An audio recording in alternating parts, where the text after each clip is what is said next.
As we come on the air this morning, Senate Democrats on the cusp of passing their climate, health care, and tax bill. It cleared a key test vote yesterday. Votes on amendments have continued all through the night. The sweeping legislation funds the largest investment to fight climate change in U.S. history. It lowers prescription drug costs for Medicare, extends Obamacare subsidies, reduces the deficit a bit, and is financed with tax hikes on large corporations. It's called the Inflation Reduction Act. That's something of an open question, as is the impact the legislation will have on the looming midterms, where Republicans are poised for a potential takeover of Congress. Democratic Senator Chris Coons, Republican Mike Rounds are here to discuss it all. And Senator Coons, let's start with you. Good morning. I know you've had a long, long night, not much sleep. You've been voting all through the night. No surprises so far. Any doubt this is going to pass? I have no doubts at all, George. The Democrats in our Senate caucus have stayed unified throughout the night. Every single amendment vote of the dozens we've taken so far, we've defeated Republican efforts to knock down this important, even landmark piece of legislation that'll reduce prescription drug prices, reduce health care costs, reduce the deficit, and make a big down payment on combating climate change. You call the bill the Inflation Reduction Act, but the nonpartisan Congressional Budget Office says the bill is going to have a negligible effect on inflation this year, barely any impact in 2023, between 0.1% lower and 0.1% higher. So is it really fair to call it the Inflation Reduction Act? Yes, it is, George. This is going to reduce the costs that hit American families in their pocketbook. Prescription drug costs, health care costs, energy costs. It's going to make for a more secure and stable and cleaner and more affordable future for American families. And while we may not see huge impacts on inflation in the first or second year, Treasury secretaries who've served in both Democratic and Republican administrations support this bill, and the AARP, who I trust as the voice of seniors in America, says this will make a big impact on prescription drug prices. How long is it going to take to reduce inflation?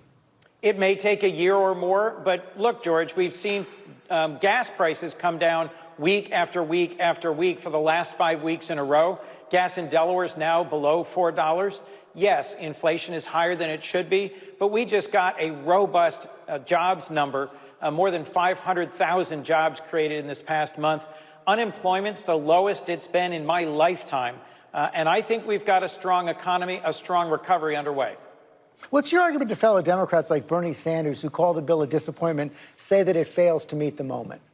Well, Senator Sanders, my colleague from Vermont, has offered several amendments over last night and into this morning, and every one of them has failed by very wide margins, either 97 or 98 to 1 or 2. I understand that Senator Sanders has a different view than virtually everyone else in our caucus, but I'm confident in the end he will vote for it, and this will be one of the biggest investments we've ever made in reducing the deficit, in combating the costs that matter to working families, and in tackling climate change. Meantime, you've got Republicans attacking it as a big spending bill, and it appears their midterm strategy is to focus on inflation, tie your candidates to President Biden, whose approval ratings, as you know, are stuck in the 30s. How worried are you that that's going to work? What should President Biden do about it?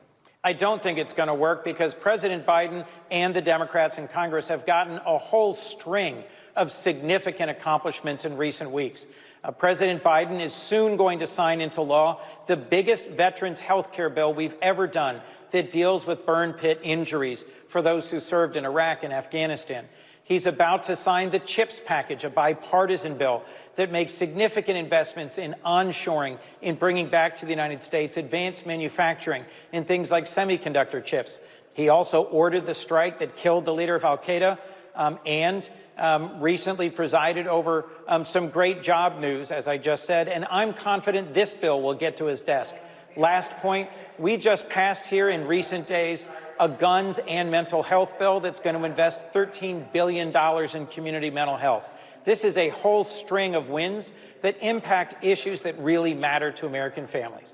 It is quite a winning streak at the same time, as you know, and you're one of the president's closest friends in the Senate. He is facing some grumbling, some talk in the Democratic Party that perhaps he should step aside and not run in 2024. Maureen Dowd has a column in the New York Times this morning saying, "Hey, Joe, don't give it a go." She says this winning streak is exactly the right time for the president to step aside, declare victory, and clear the way for a new generation of Democrats. What's your response to that argument?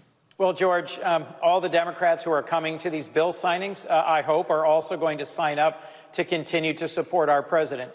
You're right. I was one of the folks who was first in supporting now President Biden when he was candidate Biden. And I think he's done good things for our country. I think he's got a strong record of accomplishment to run on. All the different initiatives I just talked about here at home, but also real leadership on the world stage. He pulled together our NATO allies, our European partners, to stand up to Russian aggression in Ukraine, and he strengthened our alliances in the Indo-Pacific. So frankly, I'm hopeful that President Biden will run again. If he does, I'll certainly support him. So no doubt, are you encouraging him to run again? I'm encouraging him to focus on what's right in front of us, what I know President Biden stays up at night worrying about, which is American families, the conversations they have at night around the kitchen table about the costs they're facing, about opportunity, about their kids' futures.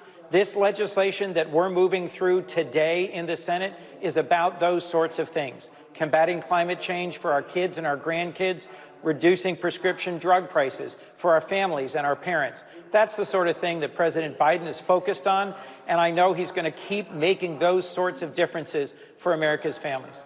Senator Coons, thanks for your time this morning. Thank you, George.